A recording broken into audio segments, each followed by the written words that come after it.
Hi everyone. So kind of going down memory lane here. So I lived in the sixplex. This would have been circa 2009. We only lived there for about 3 years. We lived in unit number two, and then we went to unit number four. Because unit number two was getting really bad, and unit number four had like a jet tub and stuff like that, and it was the same sort of rent. But what's interesting is going down this road. So like, these were a couple of vehicles that we owned. So this Plymouth Acclaim my dad had for maybe a year or so. It was a 2.5 turbo with the 5-speed in it, and that thing was an absolute riot.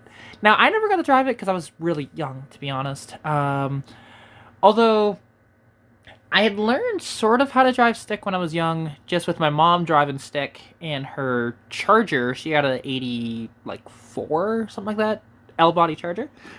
And then that van right there, which doesn't have the license plate on it, so this is just when we took it off the road, I guess, for a little while.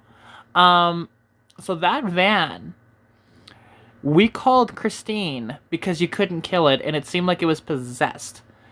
And it was such a weird van, because like as an example, when you got to about 60 or 70 kilometers an hour with that van, the thing would violently shake.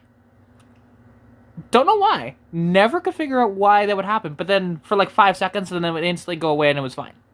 Like I said, possessed sort of van. But then if we keep going down the road here, actually, I think I have found where my love of foxbodies kind of started. So we go to this house here, and you can see in the back, I swore it was an Aero GT, but it's not. That is an early 4i. Like, you can actually see the